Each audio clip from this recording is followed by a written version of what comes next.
Hey, real quick before the show starts, this week we had a bit of a technical difficulty with Wax Track. It was, we were getting some white noise on it off and on. I did the best I could with it. It's mostly better in the second half of the episode, but sorry. It'll sound better on the next episode. All right, enjoy.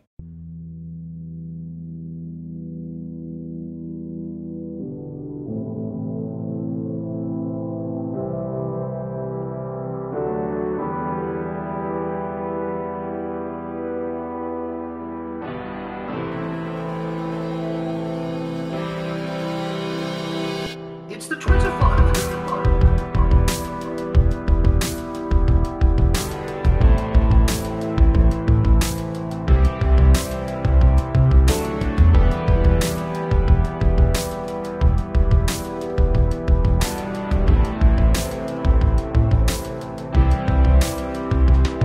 Hey, welcome to Western Kabuki. It's the Alex Goldman Show now. I fired Whack, June, and Caleb, and it's all me. Actually, what's happening is Whack was going to be at a Bruce Springsteen concert tonight.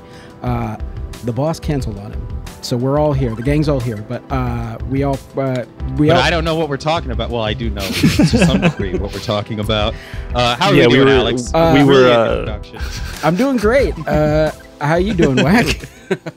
Good. It's awesome to have read an entire book in the span of like 48 hours and still not feel prepared. It just really reminds me of college again. And this book, if I haven't read it personally, but it's not like officially out yet, so there's not even like Spark Notes yet. Nope. Like you can't even Spark Notes this. Can't even ask ChatGPT to summarize it. It's fresh. The book we're talking about is Extremely Online by Taylor Lorenz. And Taylor is with us today. Hey, Taylor, how you doing? Hi. Thanks for coming on the show again. Thanks for having me. When is the book out?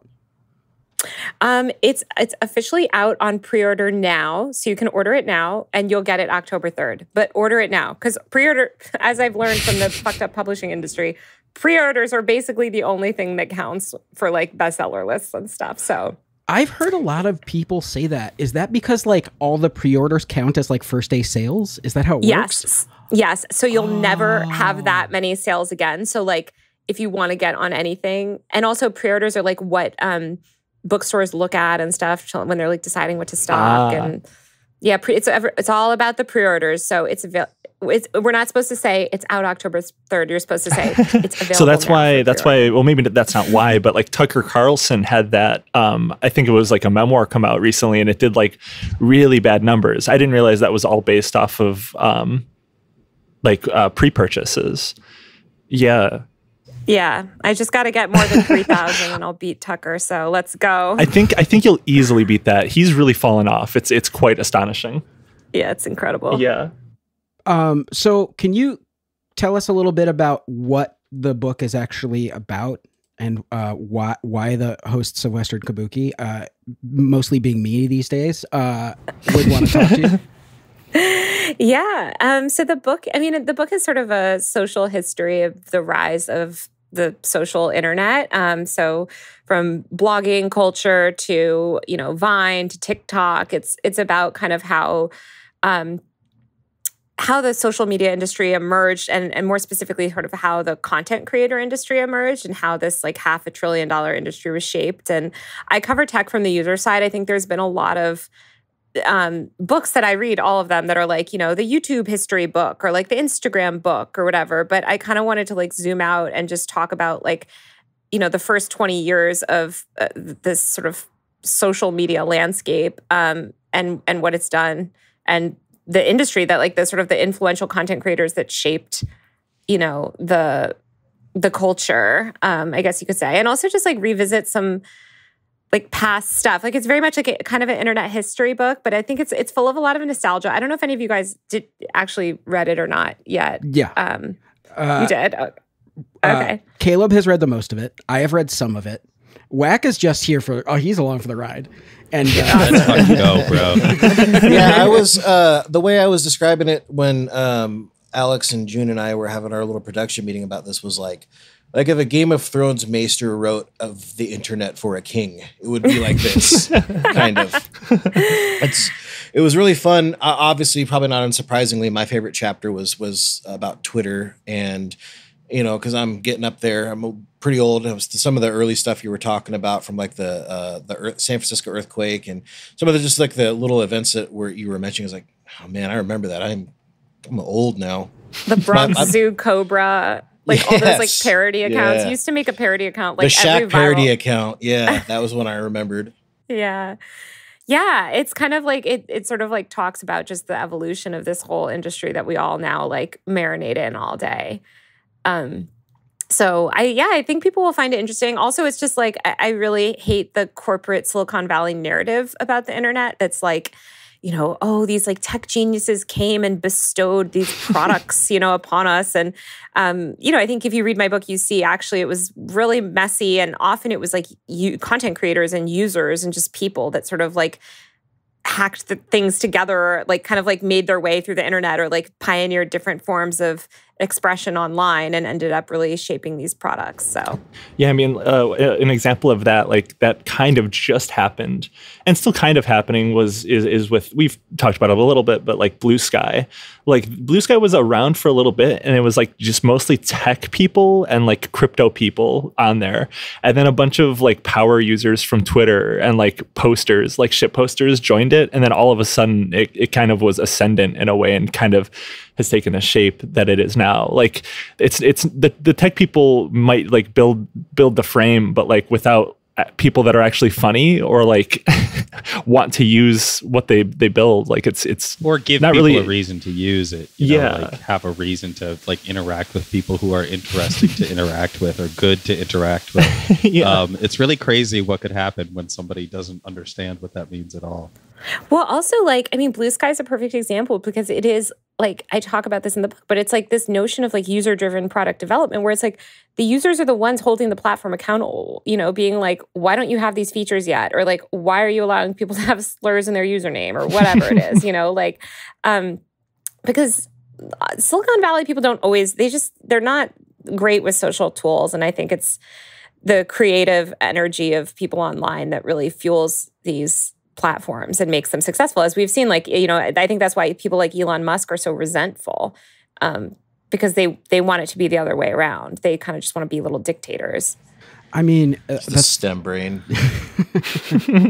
I mean, the thing that I feel like is they believe that if they just build something that is like neutral enough, everybody will come along and enjoy it. Like I find the Elon Musk method of like moderation and of running Twitter to be really fucking, it's like the tail wagging the dog always. It doesn't make any sense. And it continues to be a place where people congregate in spite of him, not because of like any of the innovations he's made. Also, it's not neutral. Oh yeah, like I guess yes, you're right. He's making it like a far right, playpen. But, like ostensibly his thing is like, well, I don't want to tell, Andrew Anglin he can't say stuff. He should be able to come back and blah, blah, blah. Like, yeah. I'm very into I actually think moderation, just spending a lot of time getting community guidelines violations on Instagram. Like, I'm not a huge fan of like the top-down tech company moderations. But I do think that what we need is users deserve more control over their online experience. And like users should have a lot more control on these social platforms of like the ways they interact. Like sometimes you want to get in some drama and like scrap with people or, you don't care. And some days you don't want to deal with any of that. And you just kind of want to, have a quiet time. So I think like users deserve far more controls over their own experiences on these platforms. You should be able to set it like on video games where you can set yourself to PvP or not. Yeah, that's the downside of like Threads, in my opinion, is Threads doesn't have PvP.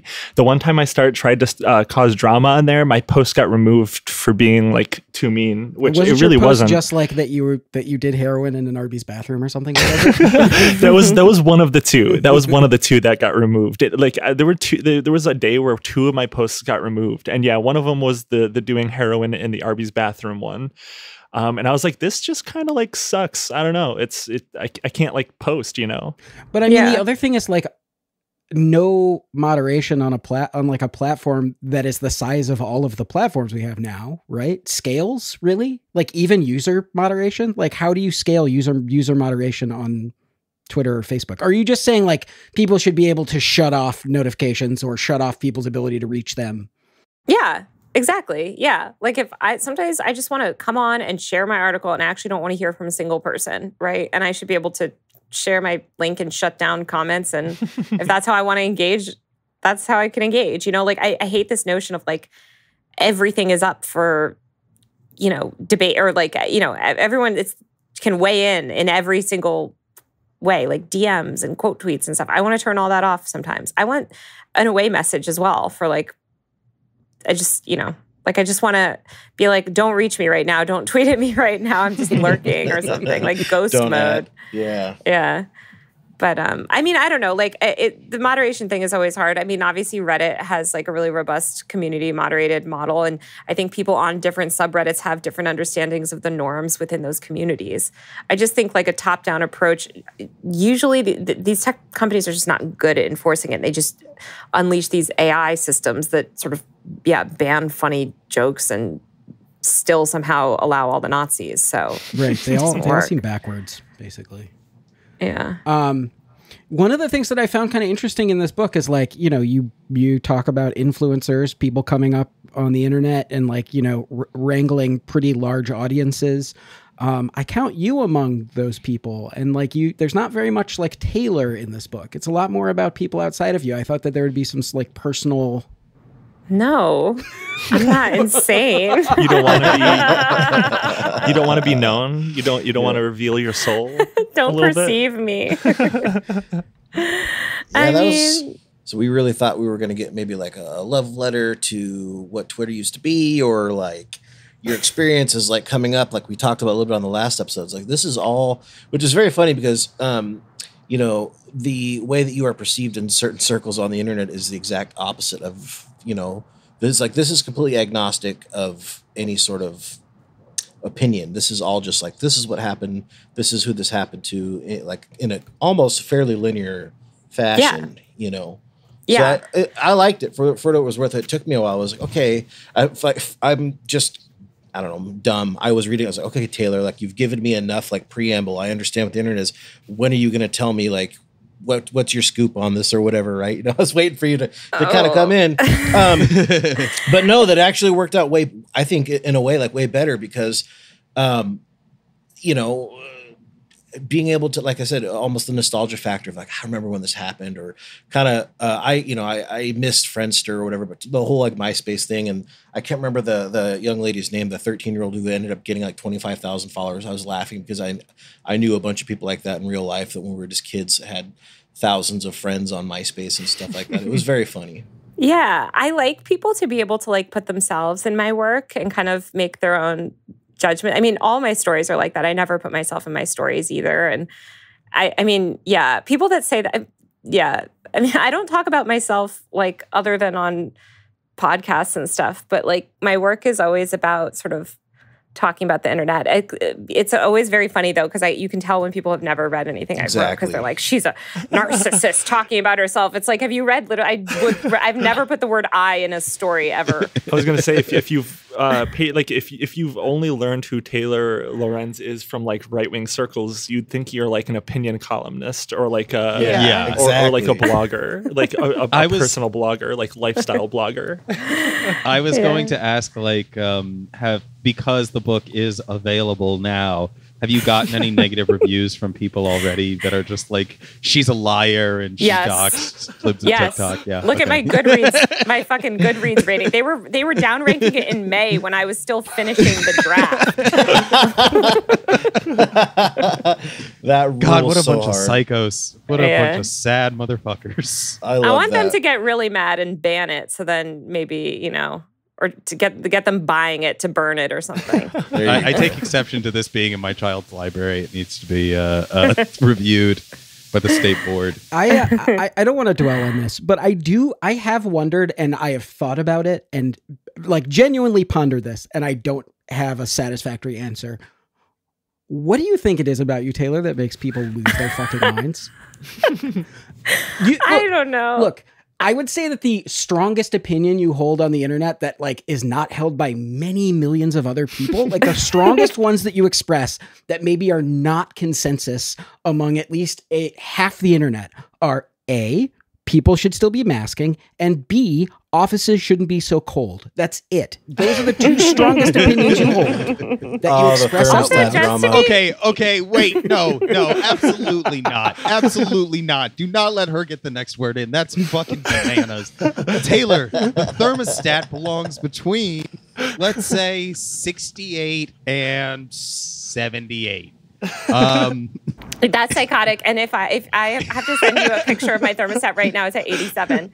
Oh, that's my God. Fucked up, bro. So this isn't a bit. You really are just like a lizard on a hot rock. Okay. And I have to tell you, I grew up in the Northeast, and my mother was like, "What is the matter with you? Like, you were meant to live, in the tropics." I've always loved the heat.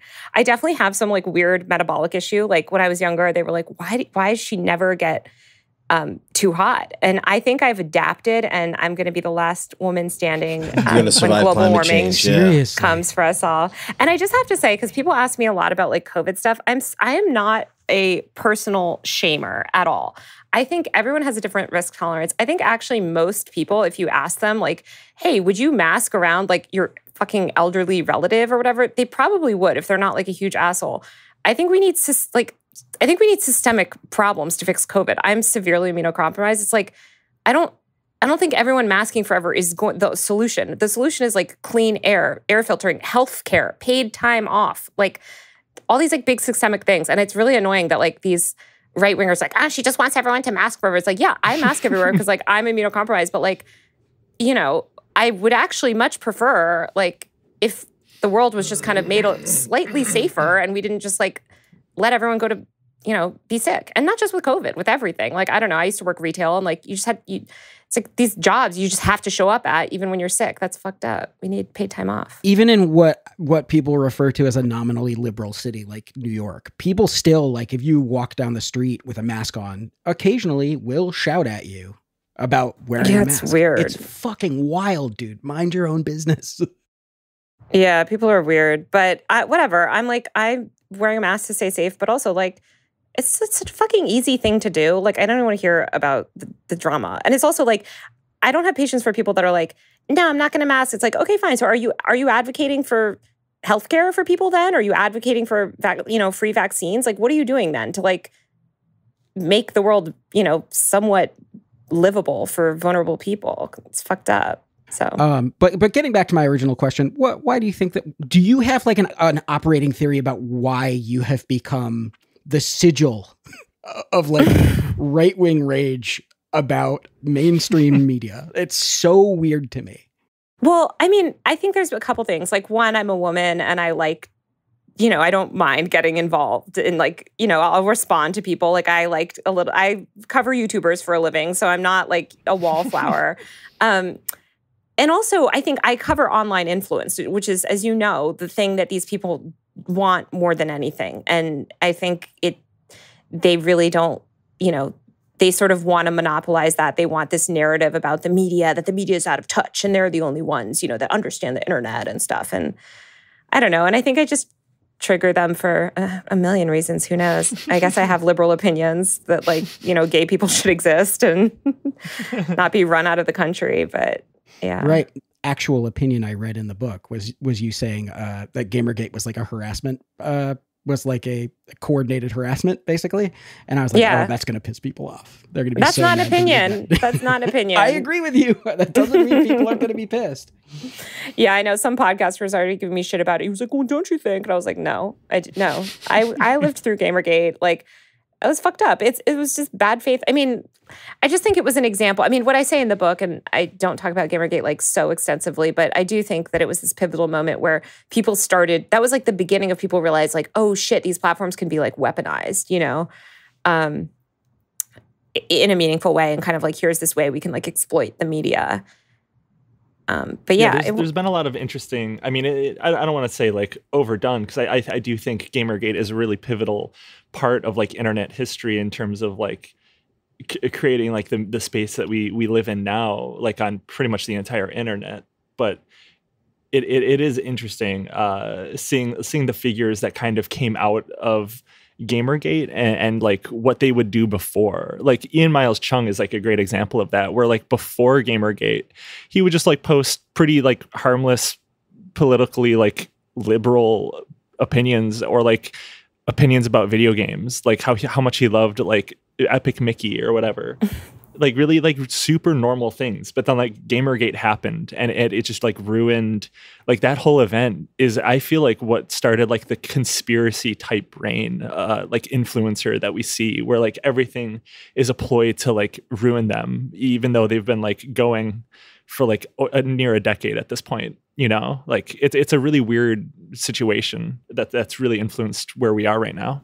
Yeah. And I mean, I mentioned in the book too, because it like birthed this like generation of right-wing influencers. Like you mentioned, like Ian Miles Chung, Candace Owens, Cernovich, like that whole like class of people got clout from Gamergate and sort of like got radicalized through Gamergate. Kind of the way that a lot of people also, I guess more recently, like the Depp versus Heard trial, you know, it's like these moments are like, or these sort of like dramatic controversies on the internet are ways for people to capture audience. And once they capture an audience, they usually just like lean further and further into whatever got them that audience, which is usually hateful shit. Yeah. Another like recent prime example, and of course relevant to you, is the whole Libs of TikTok Chaya Raichik person. Like she would just post like TikToks. She had like a pretty small audience, and then she just blew up by basically mocking people. And I mean, she's just gotten far worse than I remember like when she first was like starting to get attention, she was always bad. She was always, I think, pretty evil, but like where she is now is just like, she's like, I don't know, just pure, I would say pure evil. She kind of always was, but like you're right. These people like lean into these bad, like antisocial behaviors. Especially when there's commercial incentive for them to do so. I mean, obviously it paid off really well for Chaya.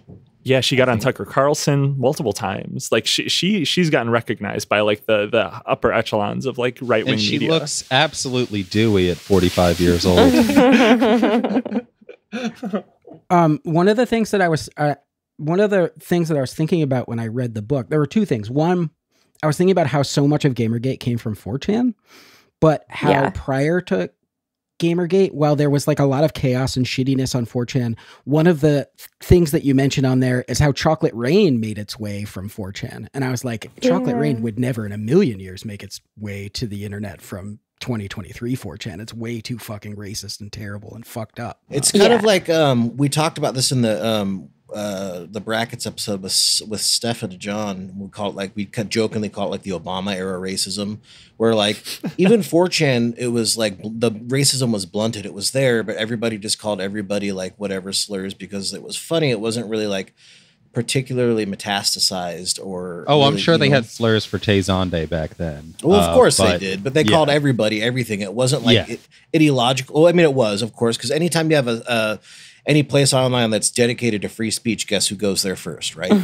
But, you know, for the most part, I think having grown up on Something Awful and the Chans and stuff, the disgusting racism is always there, but it was weaponized is probably the best word. It wasn't really weaponized prior to like maybe I'm being a little Pollyanna-ish, but I did sort of feel like it wasn't the same coordinated, like actual political ideology that it is. Yeah, it wasn't. I mean, Andrew Marantz, I think this.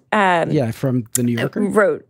Yes, he wrote a book, you know, about sort of Something Awful and the origins of a lot of this stuff. But I think like back then there was this. There was this like notion that the internet was for nerds and weirdos. And I think 4chan had a lot of like solidarity with a lot of these early internet creators, because the early internet creators were also nerds and weirdos and LGBTQ people and people of color and women. They were people that were excluded from, this I talk a lot about like mommy bloggers in the book, but these are people that are excluded from legacy media and legacy institutions.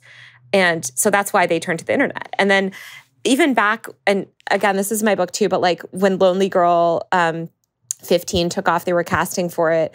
The boyfriend of the girl who plays Brie, the main character in that YouTube channel, they were like, we can't cast anyone attractive because it's not going to be believable that an attractive boy like teen boy would spend time on YouTube. That no one would believe that. And now we have, like it's the opposite. So I just think it's like the perception of who was quote unquote like very online has changed as well. You mentioned in your book that like in the early days, like the social media companies weren't actually even like making room for like influencers, and they sort of had their hands. Yeah, they had to have their hands forced, is what you'd said about that.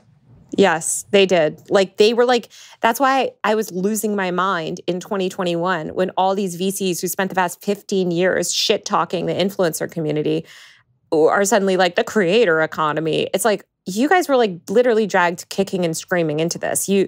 They don't like, I mean, it's the Elon Musk brain where it's like, they don't like the power that a lot of these people wield on their apps. They want to kind of like they want to be like king of the castle and kind of like define how people use these products that they develop. And when these power users come along and start using the apps in creative and interesting ways that they didn't often plan for, they feel a loss of control. And often like they don't know how to, it makes them nervous for their users, certain users, to have that level of power. The death of Vine is sort of the perfect example of this. Like a huge reason why Vine died is all of the biggest content creators on the app got together and were like, fuck you, if you're not paying us, we're out. Really? That's in my book, yes.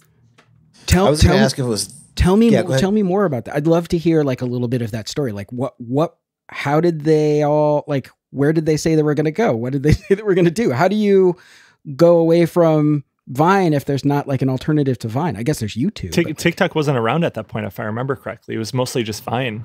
Yeah. So, yeah, my book, read the book. It gets all into this, but I'll give you the sort of like the cliff notes, which is basically like, I don't know if you remember, but that death of Vine led to this explosion in sort of social video and this competition for talent. So Vine shuttered kind of like end of 2016, and YouTube first, before they all went to YouTube, before Logan Paul went full on into YouTube and all of them went into YouTube, they were actually on Facebook video.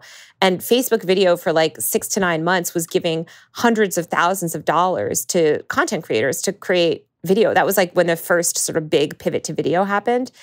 And they were all like getting huge pages on Facebook. And then they were like, okay, but how do we monetize? And Facebook was like, we're working on it. And then YouTube came in and was like, okay, no, guys, like we've got the monetization figured out, like come over here. And a lot of them hopped over to YouTube and became obviously some of the biggest YouTubers even still today. Well, Facebook was like lying to people too, was part of that story. Like, 100%. yeah, they were lying about how many people were actually watching all the videos and what it was worth to watch a video. It was let me like, not to defend Facebook, but I do think that like, I mean, here's the thing. They were lying on ads. They were not lying on those videos. They were lying on ads. And the difference and this has always been the problem on social media, and I think we see this with TikTok, is like, there's this level of inflation that we've seen. So a view on YouTube doesn't count. Like a view on Facebook or a view on TikTok is basically this video has been served to someone for a microsecond, like even if they scrolled by. So it's like those numbers were like real, but like what a view was on Facebook video was more equivalent to like what a loop was on Vine than a view on YouTube. Or like I should have made it clear. I was talking about the advertisers, but my family was making money in Facebook ads at the time in publishing. Oh. And it was really fucking awful. Yeah, they were lying to all the advertisers hardcore. Yeah. What I don't like. How were they lying to them? This is something that I am not familiar. Basically, just claiming that views weren't what they are, and then selling them as if they are somebody like as if they were basically like a magazine subscription level of like commitment from a buyer. And so you would get like a profile, and then they would quote you a price and be like, for this price, this many people will see your product, with you under the assumption that you will be selling to that number of people. And so you give Facebook the money up front, and then they charge you afterward if more people see it. It was like this whole, like, they were not being upfront with how they were selling to advertisers. And if you were in independent publishing at the time, I am nearly certain you are not anymore, would be my guess. Okay, because I kind of knew that. I thought it was about like video views itself, because a lot of people, and myself included, when Elon started putting up like, you know, like the view count on tweets, and especially with videos, I think a lot of people, including me, were like, isn't he just going to get sued for the same reason that Zuckerberg did? But if I guess it's a little different if it was specifically about the ad views. Yeah, I think everyone also Elon's metrics are nonsense, truly nonsense. I got 700 views on a tweet from a locked account with 0 followers. Yeah, I was just going to bring up that because a lot of people tested that, where they would make like a fresh account, and it would be like insane impressions on literally nothing.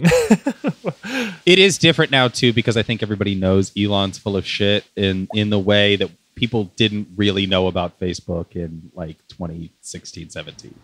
Yeah, they were still drinking the Facebook Kool-Aid back then. Yeah. What is the benefit? This might be a stupid question. But I don't. You know what? I'll be stupid here. What benefit does Elon Musk have to lie about user views? Does it just make it seem like there's more engagement? Like, is it? Yes, it makes it seem bigger than it is. It's like, oh, Tucker Carlson got 90 million views. It's like, no, he didn't. But sure, if you want to say, it's just you're making it seem bigger than it is. Yeah, my theory has always just been that he wants to be able to use like more metrics to convince more advertisers to like come back to Twitter, or because I think his overall goal is to like get enough advertisers to break even. Because apparently, I don't know if this is like a for sure fact. I'm not like super well read on this sort of thing. But like as soon as Twitter is like positive in terms of like revenue, he can renegotiate like his loans that he had to take out to buy Twitter. So like I think that's why true? That's what I've heard, that's what I've read, and that's why he's been apparently pretty like desperate, or maybe not apparently, but like very visibly desperate when trying to like be like, hey, buy Twitter Blue, or like, you know, all these different like schemes that he does to try to boost up Twitter's image. He had put up Tesla stock as leverage, and that's like his golden goose. But not only that, he borrowed money. Like he borrowed money too. Supposedly the interest on the loans that he took is $1 billion a year. So he's trying to break even because he's losing $1 billion in interest a year.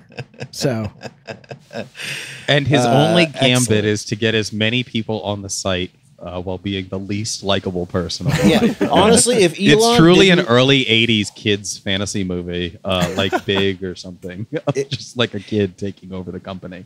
Had he not accidentally Mr. Magooed his way into becoming the wealthiest man on earth, Elon would have been some huckster asshole in the suburbs of Dallas, and he would be paying for Instagram followers right now. Like, he'd be buying fake ones.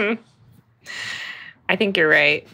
It's like that one account that was like, I don't know if it was ever determined to be actually him, but it was like that account the baby where it Elon was, or whatever. It was that baby Elon that like that was it was. So we had a good weird reason to believe it was actually him, and he was like for like months he was trying to like post, like if you went back before it was revealed that it was likely his account, you could like look at old posts and replies, and it was very clear. I mean, it was 100%. I think it was too.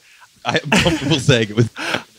I am too, but I just think the best part of it was like he was trying to riff and prove that he's like a good poster, and he had like 7 followers. Like no one cared. And then he like I'm doing air quotes, but he like accidentally revealed that it was his account, and then he got up to like 50,000 followers or something like that. It's like he can't post like he wants to. That's why I think that goes a point in the basket of the theory that he wants to be a well-loved poster and he just can't be. Absolutely. I agree. Poor guy. I mean, not poor guy. Fuck him. No, fuck Elon. I mean, to say nothing of the fact that you've got like all of the right-wing sphere on your ass, like the fact that Elon has taken a specific interest in you, like I can't imagine. I would just scrub my existence from the internet. I don't know. I liked when he was calling me liar Lorenz. That like juiceless. Like juiceless. Absolutely the lamest thing I've ever heard. He does not have it. It's such a he wants to be Trump so bad sometimes. So one of the things that I've been thinking about, that I was thinking about reading your book, and like, you know, you say you report from sort of like the user side, which I appreciate because the Silicon Valley side is like absolutely mind-numbingly boring to me. Like I don't give a shit about the inner workings of people trying to get a platform up or whatever. Like that stuff's not interesting to me. But like as a user of all of these platforms, they are all getting less usable. Like what is going on? Like why are all of them becoming so terrible? Yeah. I mean, I liked that piece that, what's his name? Who wrote it? Was it Clive Thompson? Who wrote the enshittification? It was Cory Doctorow, right? Oh, Cory Doctorow. That's right. I totally agreed with it. I mean, I think right now we're just in this place where Silicon Valley innovated so quick. They had this monopoly and they are 100%. I mean, we have a monopolistic tech platform where there's no meaningful competition because it's so hard to compete with Facebook and Google. The only meaningful competition to Facebook and Google in the past several years has been TikTok, which is also owned by a multi-billion-dollar Chinese tech conglomerate, So like you have to have that. You have to literally have TikTok spent $1 billion in marketing in 2019 alone on app downloads. Like that's the level of resources that you have to compete with these big tech platforms. And so I think it's just really hard. I think that we could have a much better, more robust, interesting social internet if we had more indie platforms and interesting spaces. Again, like back towards like the blogger era, where like people had a voice and were able to express themselves online, but they weren't just like forced to use the same 5 shitty apps that are sort of getting worse and worse because we have the same people in power in Silicon Valley that have been in power since 2012, Yeah, in the last 10 years, the only real innovations we've made are in like ad tech. Nothing other than how we get served ads has improved. And you could argue that that's actually worse from the user perspective. Exactly. And one thing I've thought about for a while too is like back in the day, back in the earlier internet, maybe not like the old days, but like in the earlier days of the internet, there used to be like more websites. There were more places to go and like more things to like explore. Like you could actually like find these weird like esoteric websites that were just like, I don't know, you would like tell your friends about them and they would be like these fun little experiences. But like now it's like, yeah, you're right. It's like just like you go to like 3 websites. You post on like 2 of them. One of them you like buy is what like where you do all your shopping now. It's like the internet feels like it's really consolidated. It's become like a really tight space. Whereas like in the earlier days, there were things to go do and see. Like you could find like those weird like what's it called, GeoCities websites. Like back in middle school, me and like friends of mine would like make these fun little websites for us to go on. Like we don't really get that in the same way anymore.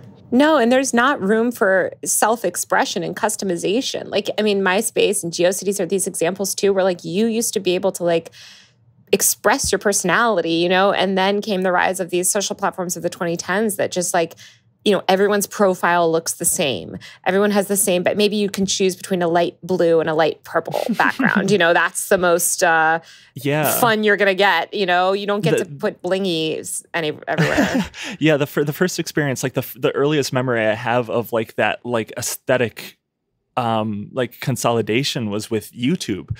When it went from like the old design of YouTube where you could customize every single aspect of your like YouTube page like you could with like MySpace. And they did I forget exactly what the update was called, but they streamlined it where it was kind of like a Facebook page and everyone had the same page, but now you just had like a header profile. And at the time I was like really upset. I mean, a lot of people were really upset about that sort of like stylistic consolidation. And I mean, that's just like the status quo these days. You're right. There's like no expression. Yeah. It's a bummer. I think we need more places for expression and creativity and social connection that is, there aren't mediated by these horrible tech billionaires. The inverse of expression, because what you're getting now is people doing whatever they can to gamify the algorithms. And that actually, I have a question about the book, if I can. The chapter about the adpocalypse was really interesting to me as somebody who worked in internet marketing for most of my life. Was great. But one of the things that I thought was interesting was when you talked about what most people would know as ElsaGate back in like 2016, 2017. There was, I guess, a series of creators, some of them verified even, that were making these horrifying videos. I'm going to read an excerpt from the book if that's okay. Yeah. And In a blog post titled "Something is Wrong with the Internet," writer and artist James Brittle detailed content intended for kids on YouTube that could only be described as horrific. What Brittle and the New York Times found was an array of videos, many with tens of millions of views, that were bizarre and downright abusive. One video uploaded to YouTube by a verified creator showed a young girl crying as someone shaved her face, seemingly as punishment. Blood appeared to spill from her forehead. It was given the SEO-friendly title, "Bad Baby with Tantrum and Crying for Lollipops, Little Babies Learn Colors Finger Family," which is insane. And it amassed a stunning 53 million views. This and other disgusting videos seem to be engineered to exploit YouTube's recommendation algorithm in order to queue up after videos that parents had chosen for their kids. So I guess what I'm saying is, like, you've got this point where you know, people have genuine self-expression, and maybe the tech isn't so great. It's we're earlier on in the internet. Then we go to this ElsaGate and adjacent type content where it's being gamified for money, which is obviously awful. But then kind of what surprised me about this was YouTube's unwillingness to do really anything about or not even just YouTube, any of these companies. They didn't want to do anything about this. They started implementing some really unfair and stupid moderation tools that hurt genuine content creators instead of doing the simple, smart thing, which is, hey, don't serve ads to content that is made for babies. How about that? You know, it's crazy. But so now you see these like insane like edits on YouTube videos that I've been having to like take tutorials in now to get around these same censors. And they're very opaque. They don't make sense. They harm, you go into it in this chapter quite a bit. But I guess my question is, that was 2015, 2016 when those videos first started popping up, I think. And just a few months ago, you wrote another article where, and God bless you for doing the work. I don't know how horrifying it was, but about how the same thing is essentially happening now with, mutilation videos, self-harm, animal abuse, sexual assault on Instagram. So what do you think it's going to take for any of these companies to actually start doing some sort of meaningful moderation? Or, I mean, there was your article, and then even just a few months ago after that, Ben Collins wrote the article that Twitter wouldn't take down cat torture videos even after they were notified of it. So what is it going to take? I mean, what needs to change? Is it just all because of the financial aspect of this? Is that what's causing this? Or what's your take on that? Yeah, I think as long as we have these like ads-based social platforms that monetize engagement and prioritize engagement above all else, I mean, you're going to end up with sort of the worst of the worst on the internet. Like, you're going to end up with gore and horrific stuff because that is the most engaging content on the internet. Like, violence is just, it is. Like, it's like what people watch and click, and it's horrifying, or, it makes you stop right in the feed. And yeah, I think we need an overhaul of like the whole incentive structure. I think it's like a downstream effect of this focus on engagement. I hate that word, but like, it's just, yeah, it's bad. No, you're so right. I mean, of course we can talk about Twitter all day. Like, I feel like Twitter is like the most recent example of a platform kind of falling to this, where it's like, I mean, I feel like a lot of people, including me, have been like just scrolling, and then all of a sudden you find you come across a video from an account you don't follow, and it's like, oh, it's just like a fight video or like someone being like shot. It's like you see all this like violent shit or like purposefully enraging engagement bait, especially now that people can make money as like a blue check. So it's like there's these incentives now to like be as inflammatory as possible, pretty much on any platform you go to. Yeah, exactly. It's, I mean, it's like, once again, Twitter is the worst of all of this. Twitter is like the like culmination of all the problems of social media for the past 10 years. Yeah, I keep having the feeling on Twitter that like, I have to watch this video to make sure it is what it appears to be. And it's like, oh yeah, it is like a kid getting punched in the face or something. And it's like, well, I shouldn't have engaged with this for as long as I did, because that's not good at all. And yeah, and then it's like, you've already wasted the time on it. The algo's already ticked you. It knows you like to watch kids get punched in the face. Yeah. I did want to ask you a kind of a related question to that, Taylor. It was originally tied to another question, but we'll just jump into this. there is nobody perhaps less qualified to do any sort of regulation on this than the United States government, I think. Every time you see any sort of congressional hearing about whether any sort of tech issue, whether it's mental health or privacy or IP rights or anything, the government, politicians just continually show their ass. They're paid to say one thing. I think a lot of them are, maybe not all of them. But have you, in all of your reporting experience, found any politicians that are particularly good at understanding and explaining these issues? Are there any nonprofits or groups or any sort of hope that we might get for some sort of regulation or some sort of, even if not regulation, guidance or guidelines for these companies to follow? Because there is remarkably little. I would say a handful of reporters that annoy Elon Musk are the only fucking accountability that these assholes have. So are there any bright spots, or are we just fucked? I mean, certainly there's not bright spots in the government. I don't see anyone. I mean, there's like local leaders maybe and like state level leaders that I think are like young people that get the internet and care. It's like you don't just have to understand the internet. You have to, like you said, like not just be beholden to corporate interests. And you don't really get into power in the United States unless you're pretty beholden to corporate interests. So I'm not hopeful about that. I was really hoping you'd be like, well, it's not great, but this person is doing this or something. This is really Who do you guys see anyone? I mean, not really. I don't know. AOC played the fucking, what's the game, the dumb game during she COVID? She plays Among Twitch. Us? Yeah. Oh, yeah, AOC played Among Us, so she's going to be the tech savior. Yeah, she's the one that's going to save us. It's like, that's all we got. As much as I dislike her in general, I feel like Elizabeth Warren like occasionally will do something about like crypto or like, you know, it's these different like tech realms where it's like she's doing her best. I think that the bright future ahead is a sort of going to be drawn by the same people who drew up the internet originally, which is sort of outsiders, strange people that will be able to craft their own version of the internet through like computer porting or VPNs or using like NAS systems to save data together or things.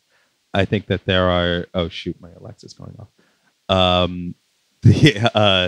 I don't think anybody gives up power willingly, and even though it's great that AOC and Warren, you know, sometimes push back on just insane like tech overreach, like we're not going to upend the system from within. Like you really do need these like activists and people on the outside, and you know there are a lot of people. I mean, even just with like these horrible quote unquote child privacy protection bills, you know, that they're trying to roll out, like that thing in Utah and stuff, where basically they want like parental supervision of the internet if you're under the age of 18, which is a huge privacy violation for children. There's been a lot of activists and like organizers that have spoken up about that. So that's good. What's it called? The only other person I can think of in Congress is Ron Wyden, senator from Oregon. He does a lot of like, he's been I guess less so in the past decade, but about a decade ago, he was really on top of like privacy stuff, even if it didn't. That's great. Even if it didn't. Oh, he was one of the dudes that was like kind of paying attention to, what was it, SOPA? Yeah, like some of the early. Yeah, and like, he you know, he was one of those people who took seriously like what was going on with Edward Snowden and blah blah blah. I mean, it didn't end up amounting to a ton, but no, one guy was paying attention to it. Good job, America. Ironically, I would say the best amount of accountability is just like, and I hate this shit so much, but like public outcry and backlash is like the one thing that we really have, and it's not even towards necessarily in all cases like the owners of these platforms, but in the video that you mentioned, the Sam Pepper's killing my best friend prank, which we'll talk about in a second, I think, but the outcry from that was enough to shame, I think, the guy who made it, not necessarily even a YouTuber or anything, right? Yeah. That prank was sort of this famous thing where Sam Pepper basically pretended to murder his best friend. I mean, that was early. I think that was 2015 or early 2016, but it was the beginning of people starting to basically be like, oh. The prank videos. I don't want to cut you off, Taylor, but just crazy to live through. I think we can't like overstate how insane this video was. This is a guy with his friend in his car and he pretends his car breaks down. And then they have a guy with a mask come in at gunpoint and tie the guy up and throw him in the fucking trunk and then take him onto a rooftop and mock execute his best friend in front of him while he's screaming and sobbing, going through PTSD, thinking that his best friend has died. And then they're like, oh, bro, it's just a prank. And like, he's like still like sobbing and like quivering. And it was like this horrifying. It's psychotic. It was truly insane to watch that. Like, because I mean, we were all on the internet at that point. I imagine we all saw that. So I was actually not very familiar with this. Really? Okay. I watched that personally, like the day it happened, and was like kind of in like watching the reaction to it. And it was just, I don't know, just insane, just unreal that someone would put that up and just think that's like normal and okay to like publish. Yeah. I don't know. They I don't remember, did he Taylor, do you know, did he take that video down himself? Or I know that they did like the apology video and they had like the where they sat down and he does it was Sam, and I can't remember if it was his friend named Colin or something, but I remember watching the video where it's like, I'm okay, like it was scary but I'm fine, and he just definitely looked like he did not want to be there doing that video. Yeah, I know there was like a change.org petition to like get it taken down. At YouTube, I remember said actually that it did not break community guidelines violations, at least initially. So I think he took it down. Yeah, it was crazy. It was crazy. I mean, that era of YouTube, like that, and I talk about it in my book, but like that prank era of YouTube was like, I had like pages of examples of insane prank videos and just rewatching them being like, this is crazy. Like there's so much more awareness of online culture now that like the YouTuber culture was still sort of thought of as this like niche online thing. So there just wasn't. Nobody really cared. Yeah. It was the, you talked about it also in the book that we've covered on the show before, as the Family of Five, Daddy of Five. Yes. Yeah. Yes. And that really took like an internet mob of people with pitchforks and torches to get anything done when they were like literally filming child abuse. So I just think that the depths that billionaires and tech companies will sink to serve ads is you will never find the bottom there. So I guess anyway, that was kind of my point of like, what are the bright spots? But if there are none, well, shit, huh?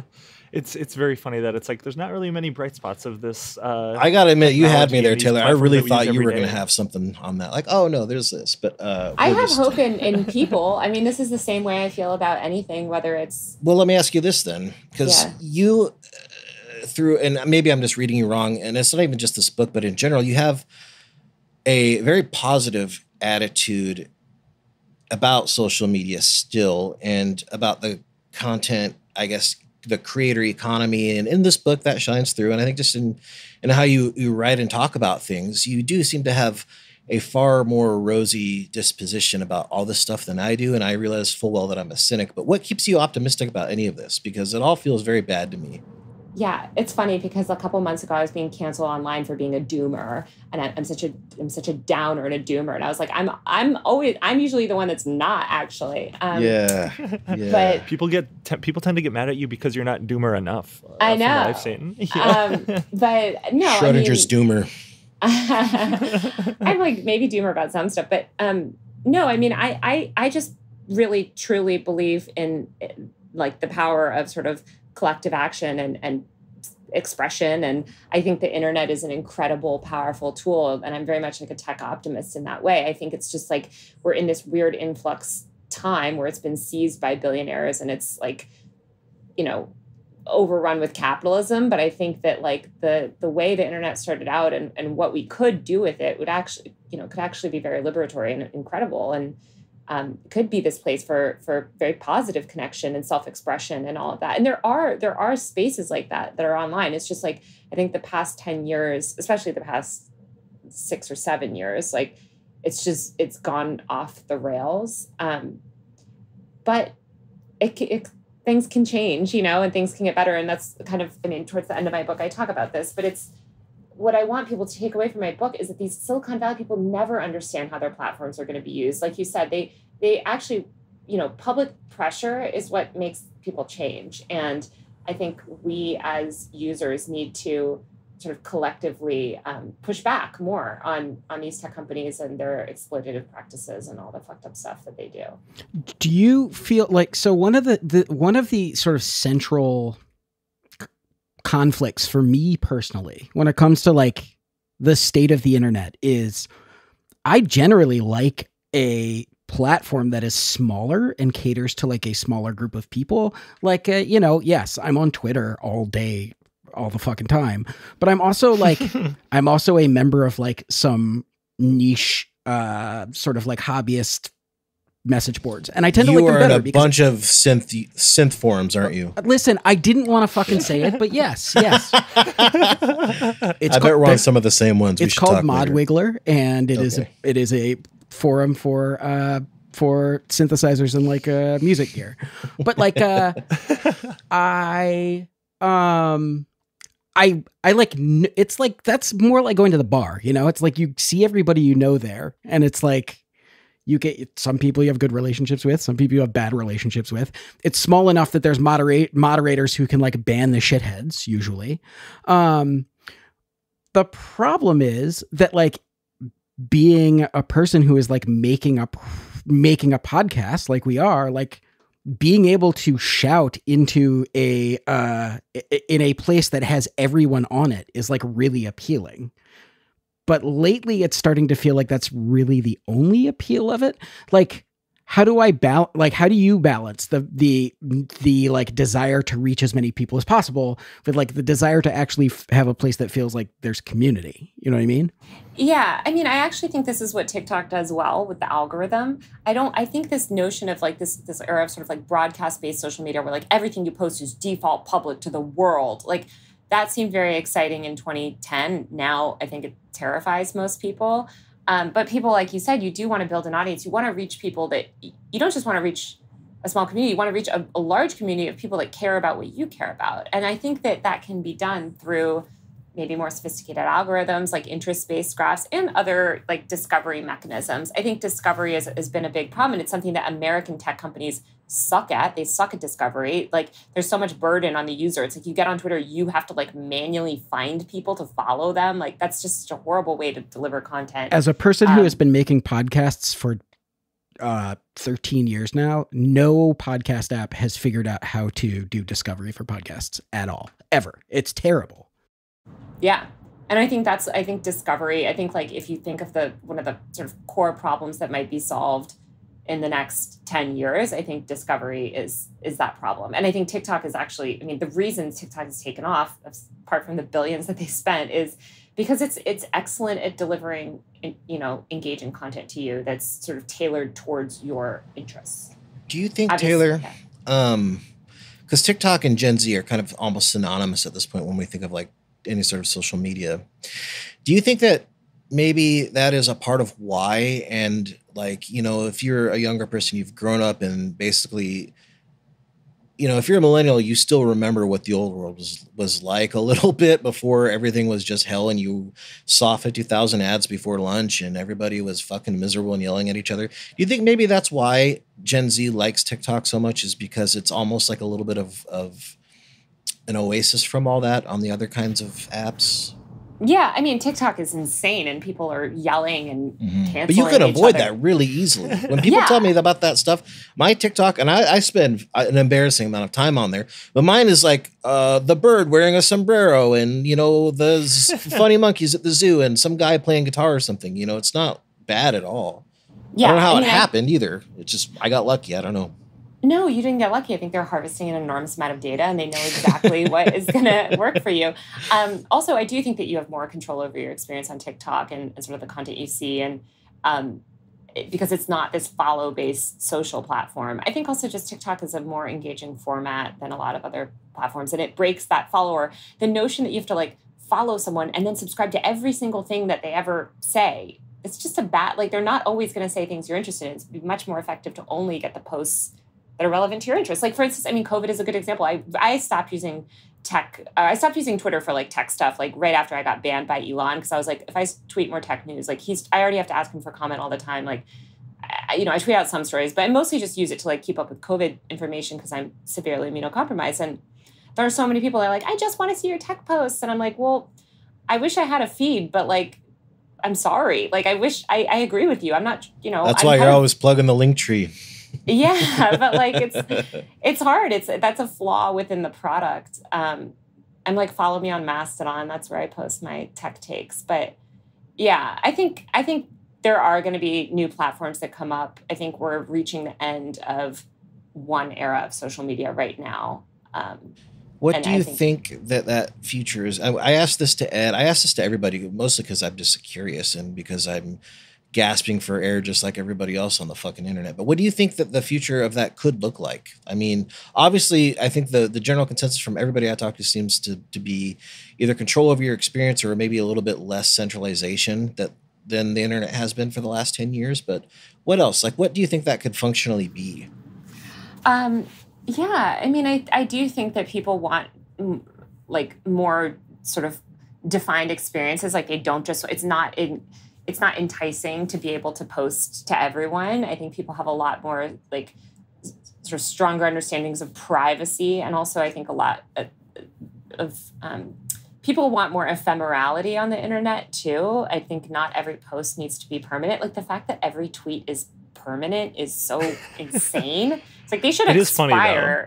Yeah, it is quite funny, like looking back at old posts from like 2012 of people who are like still relevant to this day when they weren't relevant. You find you can find some really funny gems of things that people were saying like a decade ago.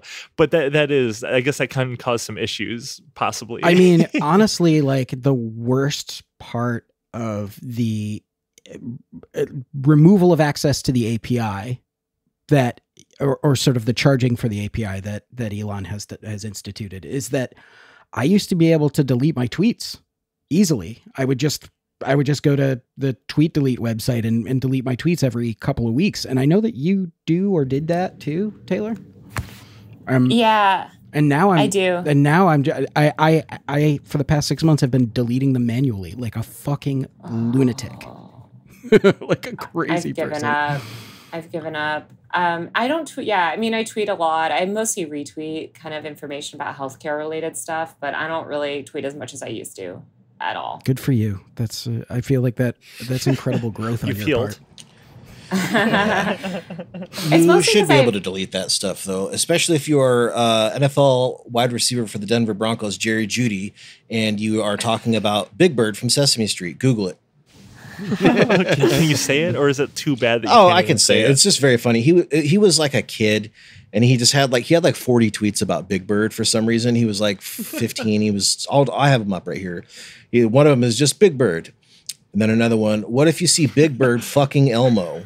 And then another one, what if you see Big Bird robbing an old lady? And what if you see Big Bird did a drive-by? What if you see Big Bird and Barney slap boxing? I mean, he was fucking obsessed with Big Bird. What if you see Big Bird? Now he's one of the best receivers in the game.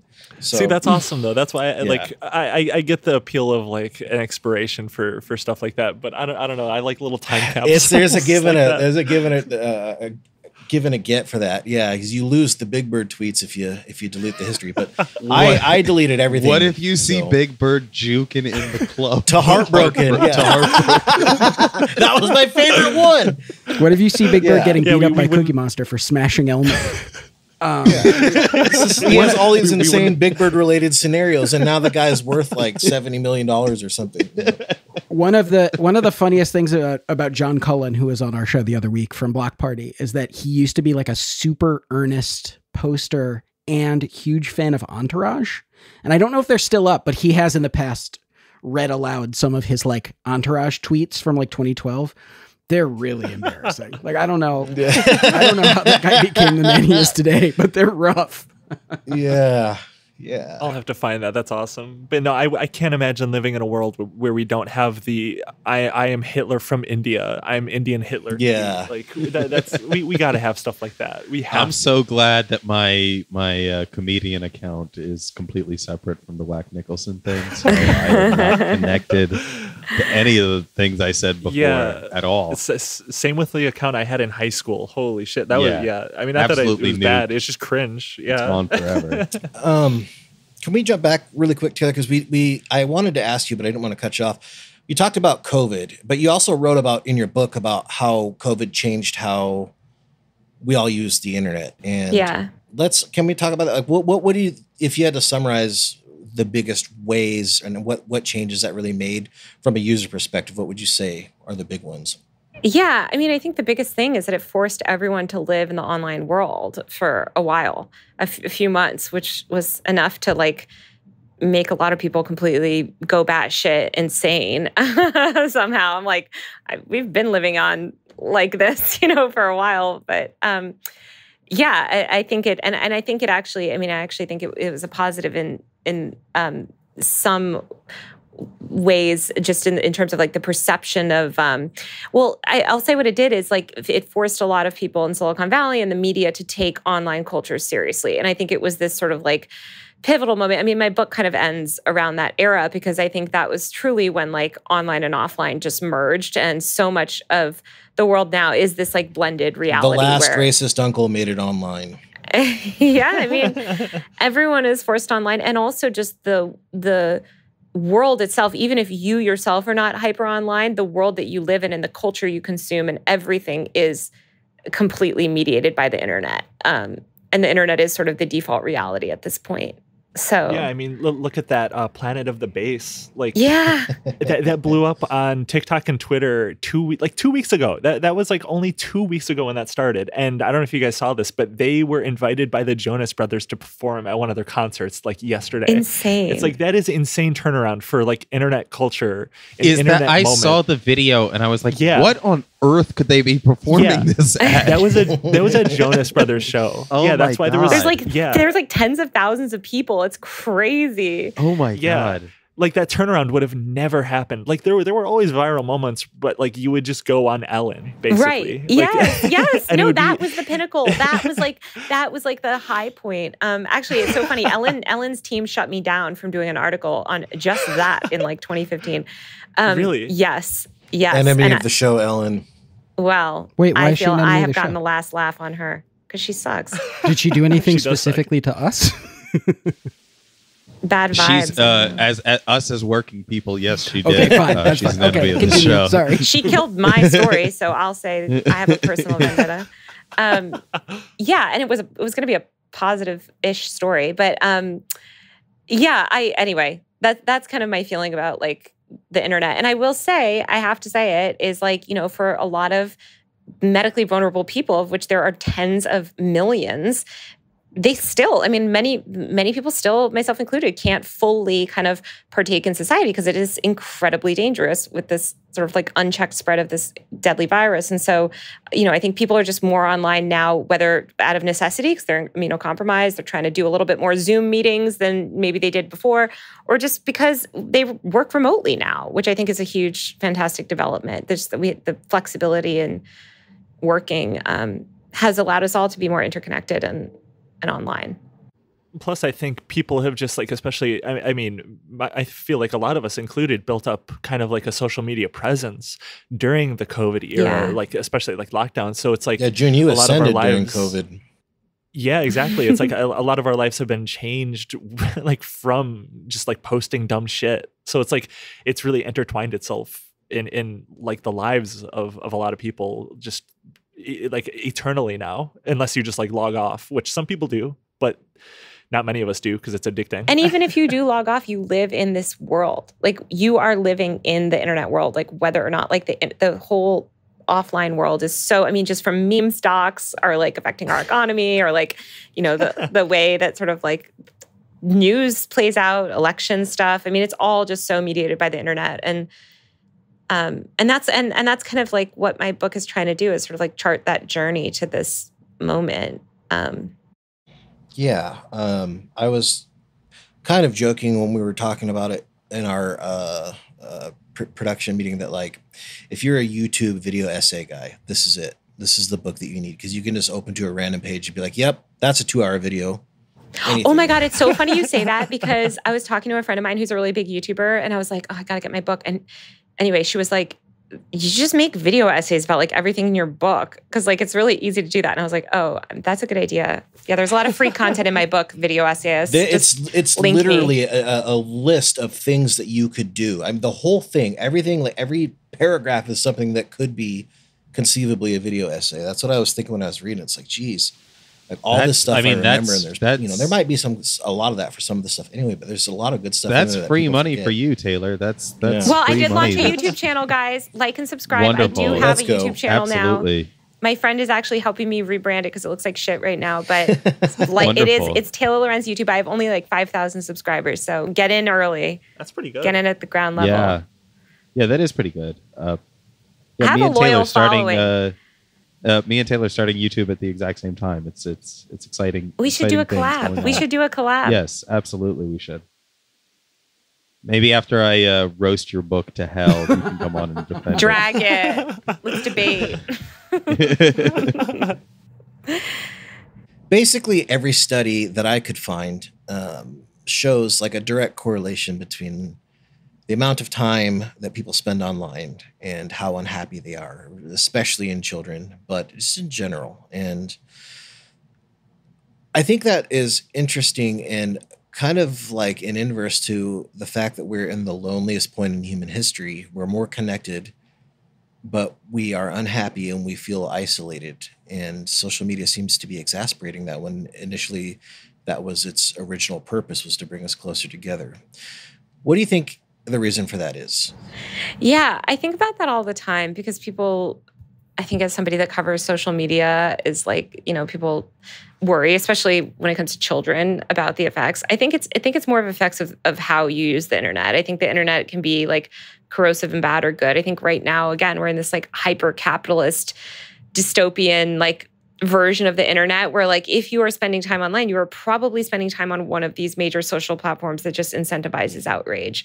And I do think that there are healthier places to spend time online that are actually very positive. And I think it's also a lot of those surveys don't account for stuff like that. Like they're mostly around social media usage. They're not necessarily around time spent creating online, which is fun for people. Is it like, are you writing fan fiction somewhere? Are you in a interesting community where you're like trading stuff? Or are you a young mom, where the internet is really your lifeline and you're doing other sort of like things that you can do with babies or whatever, like I just have so many friends that are pregnant right now that like spend all day on the internet and are in actually quite positive online spaces that are supportive of motherhood. I mean, that's sort of what the beginning of my book is about. It's just like these mommy bloggers that just started blogging to kind of find other people. So I think the internet's like a tool and it's about how you use it. But I think that these giant sort of predatory corporations are what's making people miserable. I don't think it's sort of the inherent internet itself or level of connectedness. I think it's good that we're in a far more connected world, but we need platforms that sort of facilitate better communication styles and empathy and all of that. I think also like the internet gets blamed, and I said this about phones in general. I still want to write this like defense of being on your phone and like why it's fine for kids to be on their phone 24/7 is like, if the notion that like it's the phones that are making kids miserable and not like the state of the world. Like so often our phones or what we're seeing on social media, it's just a reflection of the world and the reality that we're living in. So it's like social media is making us depressed sometimes too, because we're consuming very dark information. We're exposed to a lot of atrocities in the world that a lot of us wouldn't have daily exposure to previously.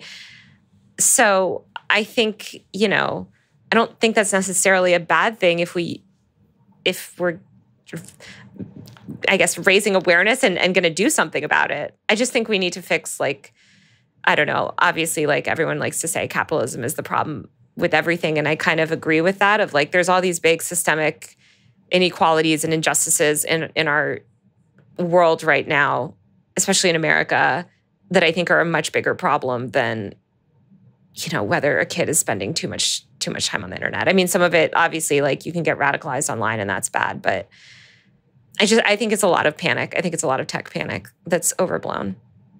TLDR. If I could probably go on for about another 2 hours, but I think that would be a good place to wrap it. What do you guys think? Yeah, sounds good to me. kind of a little optimistic. Sort of. Yeah. I guess you could say optimistic. I'm an optimist. I mean, about stuff. I think like we're in a bad time right now. Feel like, but yeah, it's really easy to like look at the world and be like, because I think I'm a very optimistic person. You two are both very optimistic. Yeah. I've always just like seen the best in even like bad people or like bad systems, but it's like I don't know. You kind of have to have hope sometimes because like I don't know. You don't want to be miserable all the time, you know. And things can change.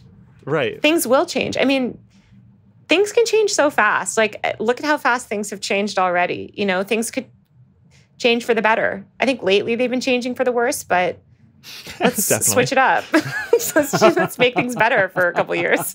Let's try to influence the vibes. Let's think good thoughts. Let's post only our hopes and dreams. Yeah. We'll change the vibes ourselves. Yeah, maybe get healthcare for all, and Mark Zuckerberg and Elon can finally like kill each other or whatever. I do hope that happens. Oh God, I know. It's not going to happen. I'll give my life to God if that fight actually happens. It won't. It won't. Elon's too much of a pussy. It's not going to happen. It's not going to happen. They keep pulling us on a thread. They keep pulling Zuck us. Zuck said it's not going to happen. And at this point, anything else Elon says, he's just so stupid and just such a dunce. It was all. Yeah. He knew he when he was like, I'm gonna drive over to your house tonight. He fucking knew. I will bet my fucking life on it. He knew Mark Zuckerberg was out of town already. So he could do that. And then like, oh, convenient time for you to be traveling. You're hiding from me. No, you knew. You knew somebody in your orbit is in Zuckerberg's orbit and told you his schedule. There's no way. Elon was never gonna fight him. That was his last move. Love that just didn't happen though. Like that him going to his house just like hasn't happened. It's genuinely so funny. Yeah. He's such a little baby. All right, Lion Lorenz. Pre-order my book. Order my book. Yeah. How do people get your book? And what else do you want to plug? Okay, well, my new YouTube channel. So I'm going to be making videos about culture, internet culture, technology stuff. So just follow me there. Follow me elsewhere. If you miss my like tech posts, just follow me elsewhere because I'm not really using Twitter for that anymore. And then definitely, order my book. It's out everywhere. Bookshop.org is awesome. You can order it from your local bookstore. You can request it at your local library. They'll order it often. So however you want to get it, like I said, pre-orders are really the only thing that matters. So if you think you might want to read it, just pick it up. I think you'll like it. We have to have it do better than Tucker Carlson's I just need book. more than 3,000 copies sold. So if the fandom can rally, the Western Kabuki world. It can rally. If I can give you an artist book. Yeah, we got Delta to give me $1,000 by bullying. We can get you some. We got pre-orders. Delta to do it. Wait, did they really? Did they really end Yeah. up? I remember that saga. I didn't know the conclusion. They paid. They paid my man. They paid. All right, guys. Now it's time to get my book on the fucking bestseller list above Tucker Carlson. Listen, you're sitting at home right now trying to find a way to give your life meaning. You got your friend Caleb $1,000. You've been depressed since you don't have anything else to do. This is it. This is your 5440 fight. You're ready. You're going to war. Get out there. Get the book. Tell your friends. Start a YouTube channel. Pause the podcast right now. Listen, you guys all say that book. you're fucking socialists. This is collective action we're asking you to do. This is praxis. I need to show Tucker who's the alpha, on the book charts. Yeah. Yeah. Oh, he's gonna be mauling because he's gonna look. He's gonna see. Oh, he's going to see. He's talked about you. He's gonna not know. just Tucker. The more this is it. It will piss them all off if it will make them so mad, and it will be so funny that every one of these fucking freaks that used to have a Minion profile picture and now is on Twitter calling you slurs will freak the fuck out if Taylor gets on the best-selling list. Imagine Greg Gutfeld's weaselly little face trying to pull off calling her Lyra Lorenz on his fucking show. Just imagine how delicious it would be. God, this is like you guys have done what I think is the best sell for a book I've ever heard.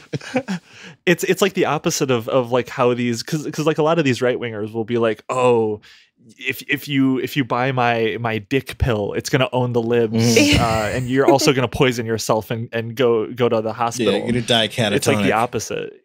Yeah. I also think people will like the book. I spent 2 years writing it. I think anybody who spends time online, like, it is a nostalgia trip, and it's I have to apologize because we've been doing this hard sell, and I'm going to be earnest for a second. It is very good, especially if you've been online for a long time.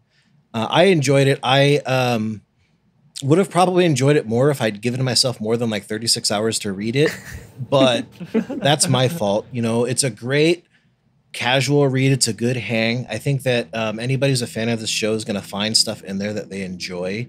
That's my pitch for it anyway. Thanks, guys. Yeah, free content for video essays. That's the new way to sell books. Well, thanks for having me. This was fun. Thanks for coming. All right. Bye. It's the Twitter file.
Denied having done so.